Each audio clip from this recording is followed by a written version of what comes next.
everybody, welcome to Wingman's Hangar, episode 53. If you're new to the show, this is kind of an inside look at everything to do with Star Citizen Chris Roberts' new space-based adventure. We kind of give you an inside look at what goes on around the company as we make this wonderful, wonderful game, along with you guys and us together. We're kind of rowing the boat together.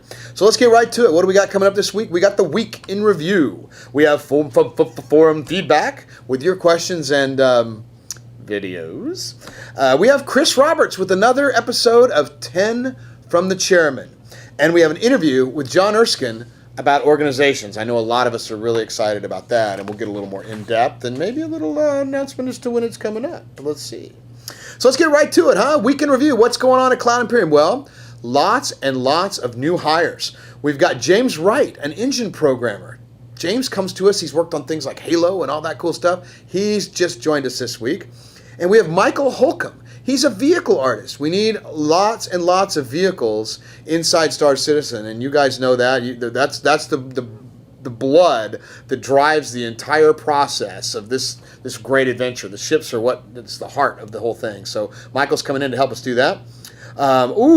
We're continuing to move into the Austin office. Look at this. We've got new desks, new network upgrade. You know, my son Winglet was in here helping us do that, and we've got a lot of things going on. The Austin office is getting up and running slowly but surely. We're getting things online, printers, chairs, desks. It just takes a lot of work, and Mike Jones has been killing it for us on that end.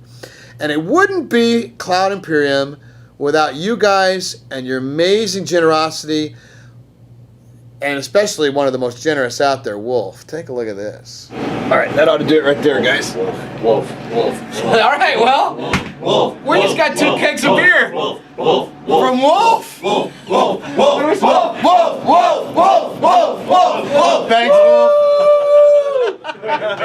Yes. Wolf. Thanks, man. We will drink it. I promise. Wow, thank you very much, Wolf. It is always appreciated. He actually Skyped me and said, "What are you guys doing today?" And I said, "Well, it's about 6 o'clock on Friday. We're winding down." And he goes, "Do you have any beer?" And I go, "No." He goes, "It'll be there in 15 minutes." And like the guys in the office were like, "Ah!" It's just wow. So you know what else is going on? Chris is in England this week, visiting Foundry 42. It's always great. Aaron's done a good job over there getting his team up. He's nearly 30 people, and they're hard at work on making Squadron 42, and particularly they're working on the first 10 missions. And Chris is over there making sure that everything's going the direction that he wants it to go, and that it needs to go to fit inside the player universe and to make the experience as good as, well, Wing Commander and Star Lancer and all the other games that he's made, except even better. And that team over there is going to knock it out of the park. It's good to see him over there, and Chris has a lot of traveling to do.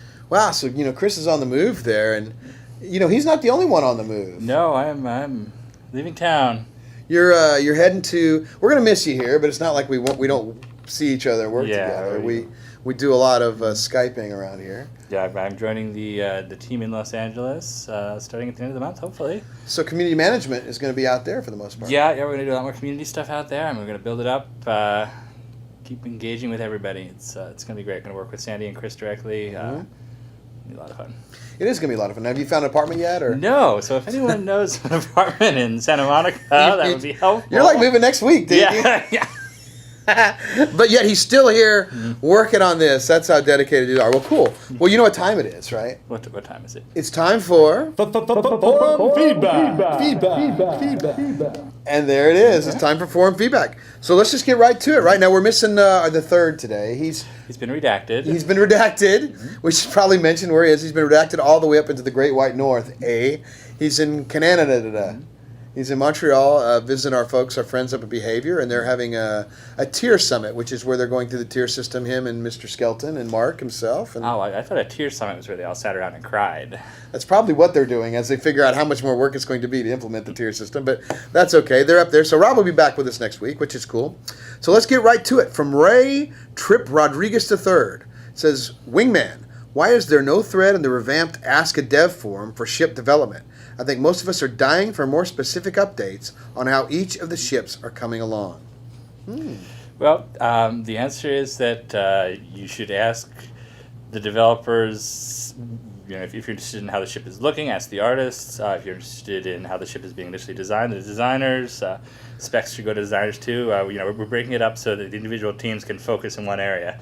So you got to pick what your question about a ship is, but pretty much everyone on the team touches the ships in some way. So if you've got a question, that's the place to ask. There you go. That's a good answer. From Zig, he sent this video in. Hey guys, I was wondering if we were going to be able to explore on the planets themselves, similar to maybe games like Mass Effect or the recently announced No Man's Sky.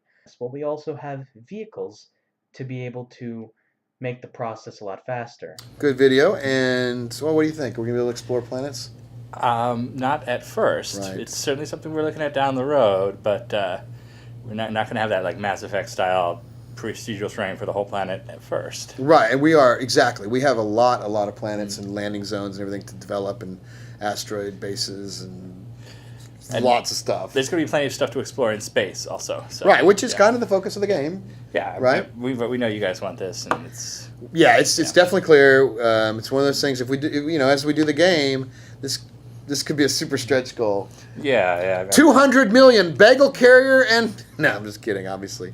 All right, from Dominance, he says, I was wondering if we might see some historic ship names in the UEE Navy, such as the Ticonderoga. It's not a name. You should be at Ticonderoga. Ticonderoga, Saratoga, Forstall from the U.S., and the Victorious, Vengeance, Revenge, and Illustrious. Wouldn't be a show without me butchering something. Sorry. George Washington would be so ashamed. I know. Oh, right on. Okay. The answer is yeah, absolutely. You'll see some of that. But one thing we want to get across in Star Citizen is that there's another 900 years of history. So you're going to see a lot of ship names that refer to battles and events that have happened between 2014 and 2943. The Idris Corvette is a great example of that. It's named after a famous UEE battle. See, there you go, and that's a good. You should be reading that fiction that's on the website that Haddock and Schimmel and some of those other guys are creating. It's pretty spectacular stuff. Steve sends a question in. He says, when are you going to stop adding stretch goals and just use extra funds to hire more staff to finish the game? Well, the answer is that we're using the extra funds to hire staff with every single stretch goal. Right. The systems and the ships we unlock are just kind of an example of a little bit of what we're doing with extra funds, but plenty of that is going to just improving the game all across the board. You guys have seen the office videos of Manchester and here in Austin. There's new staffing. Santa Monica's expanding. Yeah. We're all expanding, and it's like the universe. It's the Big Bang. It's Star Citizen, the Big Bang. We're all expanding out, and and the truth is, we asked the fans earlier if you guys want to keep doing stretch goals, and they all were like, yeah, keep it going. And so you know what, we're keeping going. It's why not. All right, from Batgirl, Marcus, and Sarzu, and Jazz Arrow. Thank God we got the Cutlass. At least now we'll have a ship that we could pick up somebody if they go down. Why did I go and say that? Mayday, mayday, mayday. This is Julia Alpha Zulu. Jazz, what did you go and do? I told you not to go into Vega unescorted. Souls on board. It's good to be out of prison. Indeed. Incoming Enabler message. High priority. Attention, all Alliance vessels near Vega. This is Nikki Batgirl D'Angelo of the Enablers. Jazz Arrow is down. Repeat, Jazz Arrow is down. Encrypted coordinates will follow. Rescue mission! Imperium reputation points! To the ship! Got an issue going on, like Jazz Arrow kind of got himself shot down in Vega, and I've got to send Marcus and Sarzu out to get him. Can you think you could explain a little bit about the search and rescue system in the game?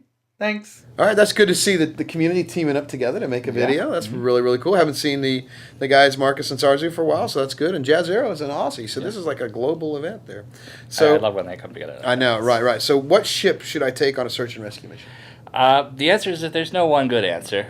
Part of the Star Citizen design is that if you're into search and rescue, you should pick up a ship that you like and build it out in that direction. Add tractor beams, living accommodations, whatever helps it be a better search and rescue ship. But the Cutlass is a great base. Freelancer, Starfarer, Corvette, you could rescue a few people. Absolutely. The funny thing is it is important as far as what we know about the search and rescues. When you are shot down, it's highly important to be rescued. Just saying. And by the way, if you check out Batgirl's podcast, she had a great interview with our VP of Marketing, Sandi Gardiner, just last That's week. right. Cool. Very, very cool. Check out. She does a good job on those podcasts. You were on there once, right? Yeah, I was on there once, and she wants you, so we'll set that up. Well. I don't think we should be talking about that yet. Oops. Well, sorry. All right, from Stealth Guy. Given that all the alpha shots are gone, well, they're not all gone, but if they were, will we be able to change pledges without losing our alpha slot? Yeah, I know a lot of folks are concerned about this because they want to upgrade their ships. They want to try out other ships. Once you have an alpha slot on your account, it's there for good. So you can upgrade, you can side grade, you can whatever kind of grade you want. So the alpha slot is not attached to the package or the ship; it's attached to the account. Yeah, it'll be with your account forever. So as long as you have one now, you're cool. You're cool. From, Viniversum. Hey, I think I made it. Viniversum. I was wondering if Star Citizen will have one-off weapons, shields, etc. that will not be able to be purchased, but must actually be found. Say some Lost Race artifact with unique but balanced properties. Oh, that's interesting.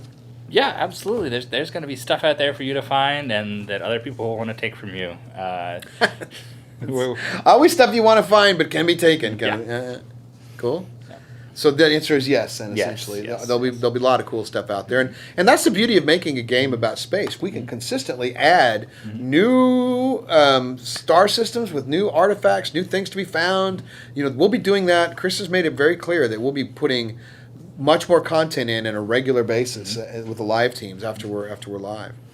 Yeah, and this is going to be great for our salvage mechanic that was added as one of the stretch goals. That's right. That's right. Explorers. I'm looking for. I think that's what I'm going to play is salvage. You got to check out the salvage ship we're working on. Oh, I think I've seen it. Now they're going to want to know when they get to see it. So what's the answer? Soon. From Jade. One of the most iconic images in Star Wars is the X-Wing opening to attack or the Lambda folding up to land. Any plans for transforming spacecraft? Oh, that's cool. Yeah, in fact, the Cutlass, it folds up and becomes a hot dog. No. What? I don't even know. I didn't see that on Shotgun. No, come on. Are we going to have folding ships? And is it going to be? Yeah, the engine supports it. And if you look closely at some of our ships already, there's movement in there. The Aurora, the little. The Aurora has the flaps that come on the sides. That you can see that in the commercial and stuff. The Constellation engines go up and down. There's all sorts of cool stuff. There's going to be a lot of stuff, and we're still designing ships that as well. So if it's epic, it's going to be in the best damn space sim ever, I would think. Right? All right. From Leviathan says, with larger ships, will we be able to simply sip a cup of coffee and watch the action, or will I have to actually be involved in the combat stations, even if I'm commanding officer on the ship? No, Leviathan, you're going to actually have to play the game. That's a virtual coffee. He's going to have... Kirk still has to do stuff. Yeah, he's always got his shirt off fighting over the blue or the green babe, right? So, of course, you're gonna have to fight. Yeah, part of the game. Oh, we got a video from Disco Lando. Ooh. Good morning, Wingman. This is Lando. Disco Lando. And I have a question about multiplayer integration in the Hangar and Dogfighting Alpha. Multiplayer integration? You know I do. Anyway, so far the Hangar Alpha has been a single-player experience. Will the initial version of the Dogfighter Alpha be single-player as well? I remember a time when Disco Lando changed dates 3 times in the same evening, and he ended up home alone with a single-player experience. I know. It's hard to remember what he asks. I think it was about the single player experience. It was the single player, multiplayer. Which comes first, the chicken or the egg, or the multiplayer, or the hangar, or the dogfighting? But man, that guy. Yeah, the first thing you're gonna see is the multiplayer dogfighting, and we have the hangar team here in Austin is working on multiplayer for the hangar too. It's we're doing it in conjunction. Process, yeah, exactly. We're since we're doing things in parallel, we like to leverage the same technologies across multiple modules, and so as soon as you see it in dogfighting and it's working well, then soon the planet side will see it and be able to visit each other's hangars. That's how it's all going to work. So yes, it's coming, but I suspect it'll probably be in dogfighting first. But we reserve the right to change our minds. Okay, and now it's time for this week's most valuable post.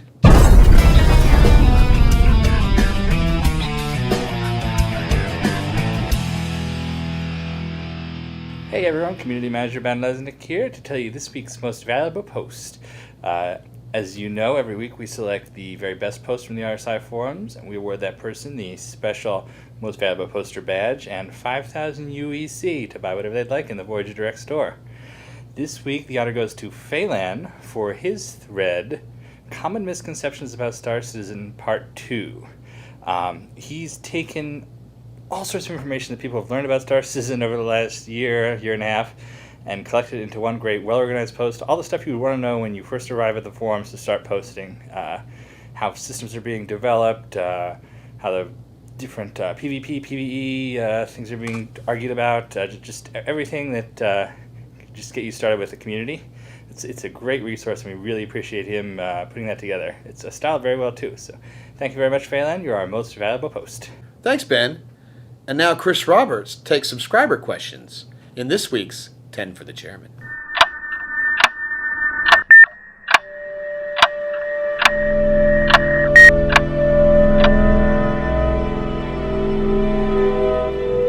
Hello everyone, welcome back to 10 for the Chairman.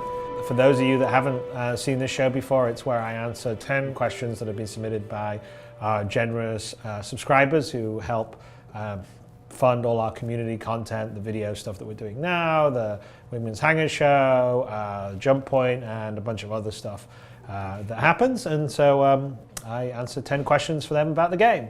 Without further ado, let's get to it. So first question is from Funk Trooper.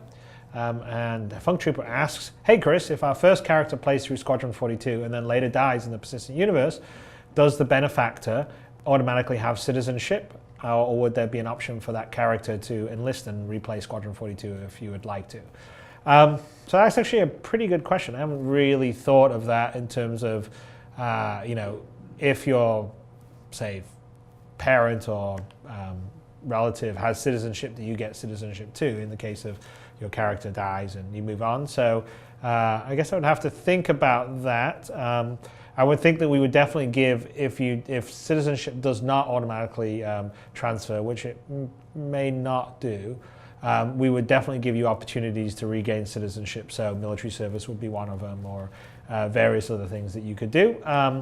But I don't have a fully formed answer for you on that one, but that's why this process is great. You bring up issues that we need to resolve, and it's better to resolve them now than later.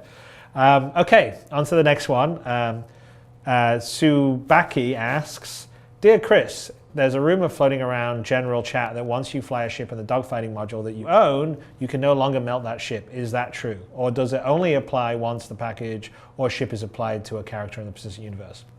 So we haven't made a decision on that. Definitely once the game is live and the persistent universe is live and you take your ship and apply it to a persistent universe character, yes, you will not be able to melt it. You will not be able to trade it back in because you're playing the game and using the ship. My sort of initial response right now is on the dogfighting module, we'll probably give you a pass and let you fly around and have some fun and potentially melt your ship. But I'm not promising it just yet because I wouldn't want people to abuse that. But I think maybe it will be a sort of opportunity for people to try out things that they like. And decide what they really want to play with. But definitely once persistent universe happens, once you apply your package to a real in-game character and the in-game character you enter the world, then you won't be able to just sort of arbitrarily melt it and change it around. Okay, next question comes from Totenkopf. There you go. Totenkopf asks, how will contracts work between organizations and individuals? Will there be a system in place within the game or organization module that will allow organizations or individuals to negotiate contracts, ensure cargo or assets involved, and finalize payout? So we'll definitely have a system to be able to handle these kind of things. We may even have a system where you could put money in escrow until a job is performed. Maybe even someone administers that for a fee. And also we're going to have a rating system. I think I've mentioned this before, but in America there's this service called Uber where you can dial up and sort of hire cars to take you places. and both the person that hires the car and the driver of the car rate the other person. So when you're looking at a car nearby, you can see what that driver's rating is, and the driver can also see what your rating is. So you obviously don't want to go with someone that only has a 1-star rating. You want to go with someone that has a 4 or 5-star rating. And I think that in that case, we would definitely have both parties in sort of contract when you hire someone, like an employer hires someone to run a mission. Both the employer and the person running the mission can rate each other, and so you can sort of see, okay, well, this is a transport pilot, and he's got a 4.5-star rating out of 5. He's pretty good. He's definitely worth me paying a premium. Then this guy's got a 3-star rating over here. So we'll have a bit of that. So we'll have a bit of that sort of self-regulating objective ratings, and then also maybe some systems like escrow and a role that someone can take as an arbitrator for a fee. To arbitrate sort of disputes. So I think we'll have systems that are fairly similar to what's in the real world to make that kind of stuff work well. Okay, so next question comes from Valarian, who asks, will you be able to hail NPC ships and threaten them to drop their cargo on the off chance it will save their ship? If so, will there be a randomly generated personality for NPCs, some that fight, flee to the nearest authority, or cowards that will drop their cargo and run? Yeah, the short answer is yes, absolutely. I mean, my goal actually is for the NPCs in the game to sort of feel and appear much like real people. So in some ways, I almost sort of feel like until you get up close, I kind of don't want the players to really even know that it's an NPC or a player. It could be an NPC or it could be a player. And therefore, the NPCs are already designing a bunch of behavior for them, and part of their plan is to sort of have sort of kind of human-like responses, like preserve their own life or do all that kind of stuff. So I would definitely say that you will be able to say, give us your cargo, or pay the consequences. And some people will fight you, and some people will just surrender the cargo and get out of there. Okay, so next question comes from Hollow-San Voidrax, who asks, will all ships have artificial gravity? If so, how does that affect the G-force system you spoke about for the dogfighting? So not all ships will have artificial gravity. Most of the bigger ones where you walk around probably will have artificial gravity. I'm sort of playing with the idea that maybe on some ones you would just have sort of like kind of more magnetic boots, because we are actually modeling for our first-person combat artificial gravity and 0G combat. So we're going to have all those as options, and one of the things that potentially could be something that would be fun to disrupt borders would be to basically disable your artificial gravity, and then all of a sudden you're in 0G. How it affects the G-force system? Well, I mean, really not so much. I mean, pilots fly around here in Earth, and they're experiencing the gravity of Earth, yet they still deal with G's as they pull tight turns.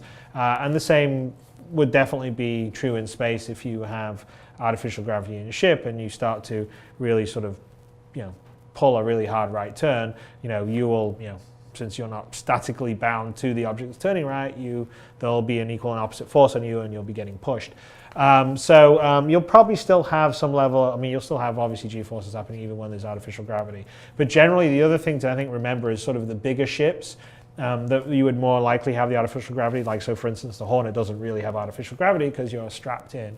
But the bigger ships, you probably won't be able to pull as hard of maneuvers as you would necessarily in, say, some of the smaller ships, which is, again, part of the sort of trade-off balance between big ships, small ships. Big ships have more armor, more weapons, but then again, they can't move it quite as quickly and all the rest of the stuff. So, so I hope that answers the question. So the next question comes from Zig, who asks, will we ever be able to play as the other alien races? If so, will we have an expansion pack of a sort similar to Squadron 42, but with an alien storyline? So you'll definitely down the road be able to play as one of the other alien races. That will be a sort of longer term expansion in the Peterson universe.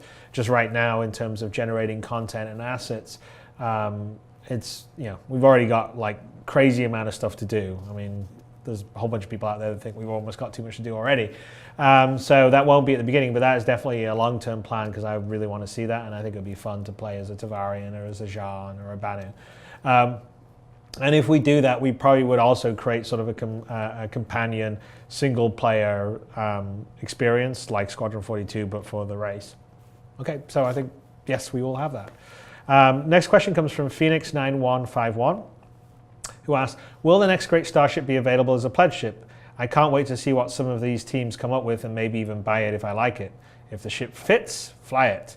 So definitely the next great Starship ship will be available to everyone out there and be available in the persistent universe. So so yes, the answer is yes. And I think we're sort of debating, but we're probably going to let you guys sort of choose what kind of ship it's going to be. So that'll be kind of fun for you. Okay, next question comes from Commander Pika, who says, may we disable our weapon systems in order to meet the energy requirements of a high-capacity shield? In turn, if shields go down, can we forward power back to the weapon systems on the fly? So yes, the answer is absolutely yes on that. That's part of the core design, is that you're able to do a huge amount of energy management, diverting energy from your power plant to your engine thrusters, to your shield, to your weapons, and even inside your shield, you'll maybe able to, depending on the shield setup you have, you'll probably be able to divert power between the different segments of the shield as well, and even between the different weapons. So, so yes, is the answer there. So the next question comes from Justicus, who says, will we be able to buy parts of ships as well, so that we can build our own ships from them? Specifically the non-human ships that we can't buy from a storefront and have had no luck capturing in the wild. That's an interesting question. I mean, so really the way the ships work is that you sort of buy a hull and then you can customize it, add different items, equipment to it. But we're not really right now set up to sort of buy, I don't know, like a rear wing and then a fender from a different ship and put them all together and sort of make some hybrid ship. So I'm not sure if we'll be able to build ships from parts. Not at the beginning, we definitely won't be able to build ships from parts. Who knows down the road? But you certainly will be able to sort of buy different equipment and items and add them to your ship, and some potentially could be an alien item that you could have to have adapted to work on your ship. So maybe sort of a small combination of this, but not to the extent that you can build a ship wholly out of just sort of junk parts. Okay, last question comes from Arbitrary Sketch, who asks, what kind of interactions can players have with non-hostile NPC ships? Can we request repair, refuel, and resupply assistance from a passing carrier, trade goods with merchant ships, things of that nature? So yes, answer is absolutely yes. Those are all things that we want to do. As I said a little earlier in this section, that one of my goals is to make the NPC behavior be pretty human-like, and they behave and do the same jobs and same actions that most players will do. So, and also obscure the fact that it is an NPC from a real player, at least from a distance, from people. So it just feels like it's a living, breathing world that's populated. And you'll run into people, and hey, some may be AI controlled and some may be player controlled. And if we do our job right, maybe you won't even realize that a player is playing a ship and you think it's an AI, and vice versa. But they'll definitely be able to. They'll help you out. They'll refuel you. They'll do all those kind of things. Are all sort of things that we're planning for. Okay, I hope that answered the question. That concludes another episode of 10 for the Chairman. Again, thank all of you for backing and supporting the game and the contribution of all the subscribers, because it helps us do these community communication, information like this, and Wingman's Hangar, and the Jump Point magazine, and quite a few more other things we have planned. And anyway, thank all of you, and I'll talk to you next week. Bye.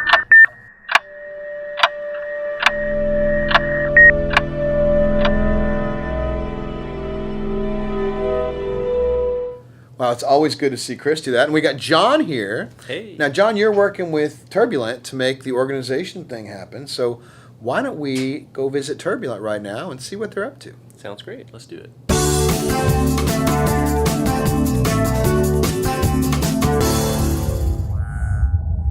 Hi guys, this is Turbulent Studio Report. We have our first drop of the organization system coming up, so I thought I would take a few minutes and talk to you guys a bit about it. This first drop includes a series of functionalities where you'll be able to create your organization identity on the site, and it includes a bunch of tools to manage your memberships. So when you get to the site, what you'll notice is that the organization hub is now open. So you can already consult the list of organizations that are created, sorted by the newest, most active and largest organizations. There's also an advanced search feature, so you can actually try to find an organization with more specific needs. You can create an organization using a specific name and a Spectrum ID. I get to choose an archetype. This is primarily a roleplay feature, but it allows you to pick one of the 5 archetypes, and obviously you get then to choose how your organization is going to show up on the org hub by defining the commitment, primary language, and roleplay flag of your org, choosing primary and secondary activities directly from the creation page, and then hitting submit to create your org. In the next few months, we're going to be adding a lot more features to it, especially in the admin configuration panels, where we're talking about adding a job system where you can tag your members with specific jobs, divisions, and org chart that allow you to create your org structure, an org shot box on the homepage, org blog for kill posts and such, and news, private forums, which will be a big upgrade, allowing you to have your own forums internally managed per guild, leadership and voting systems, and an org calendar in the future. So hope you guys are going to love this, and we'll be glad to see you guys use it directly on the site. Turbulent out. All right, thanks, Turbulent, for that. That's really cool. And now we can go right to John here and talk a little bit about it, too. Awesome. So organizations, people have been asking about that quite a bit. It's a pretty popular thing. It seems to be people really are excited about it. I know I'm excited about it. How's it going? Where are we at? Can we give a little update? It's great. There is a lot of excitement. We announced it first to the public at CitizenCon, and we've provided some updates since then. It's going really well. We've started testing the final system before the holidays, and some people actually tested through the holidays in some cases. We have added some alpha testers to the staging side. And the alpha testers are from our community. That's right. Some of the same folks who helped us test the website before we launched the new website. Back in June. We invited them back to help us test the new organization system and the new chat system. Incredible. We've been testing that on the staging site for several days with internal and external testers. Right. And we've had a lot of great feedback. Now, they found some really good feedback, which has led to some changes that we're going to be giving. As ever, they're giving us good ideas, and we're putting it together. Tell us where we're at. What's going on with that? I mean, are we ready to? Are we going live today, or what's the deal? We're very close, but we're not ready to go live today. Okay, fair enough. What we found is that the organization system is looking great. We did get some great feedback, and we made a few changes, but nothing dramatic. Nothing. There weren't any giant gotchas. Good. We're also launching a completely new chat system that's going to replace chat roll on the website. Can you see them crying out there right now? Yeah, I don't think so. There's a party going on right now. It's like 1,000 voices cried out at once, right? Right, exactly. The new chat system, there's just a lot of interconnections. It's connected to the organization system. It's connected to your account. And so when we added more testers, we found some issues with the chat system. Right. So we're planning to add even more testers from the community to put some load on that system. And where are you getting those testers? We're actually going to invite all of our subscribers in, and we're going to send out an email to everybody tomorrow with details. All the people we're inviting will get an email invitation. So when you say details. tomorrow, actually when they're watching this, if you're a subscriber, you'll get the email today. That's right. On Friday, we'll send the information. Right. Yeah. So that'll add several thousand people, which will help us stress test. That's great. And our main goal is to really stress test the chat system. We found that as we added more people to the system and there was more volume, sometimes messages would get crisscrossed and things happen. So we just want to stress test it, and we feel like we're really close to being ready to launch this system. So do we have I know we don't want to put a date in stone, but if we got like a timeline, we're about it, the rest of the fabulous fans out there can find out about it, or when they can use it? I'm feeling like next week is a real strong potential. Wow, that'd be really cool. I know organization's a big thing people are looking forward to, and I personally am looking forward to it. It'll be interesting to see how chat does, because while we're doing this right now, when we watch Wingman's Hangar, we're in chat interacting with the fans, and there's a limit. There's a 500 person limit. Now, we're not going to have that issue this time. It's going to go above that. That's right.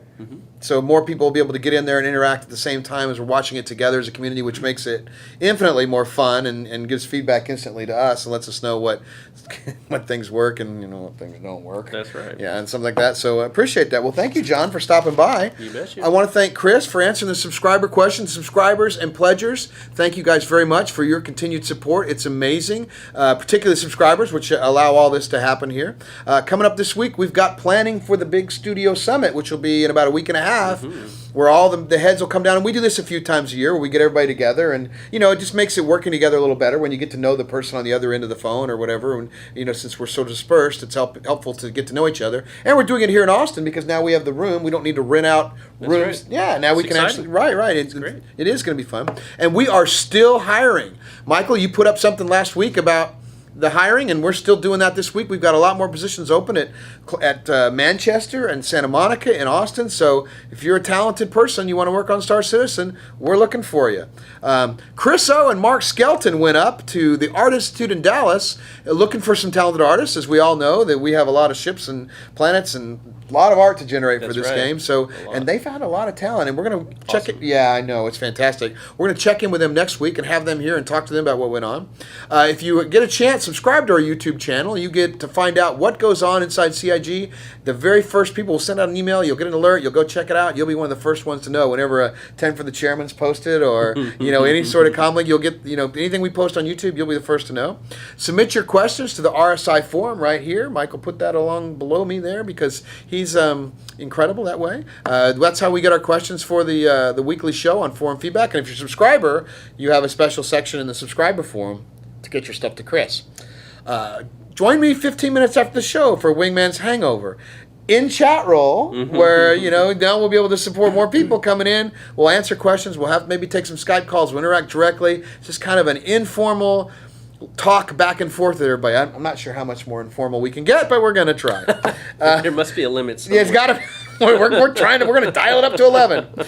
And remember, if you want your stuff featured on Wingman's Hangar, send it in. We just might use it. Where are we going to see him? In the verse.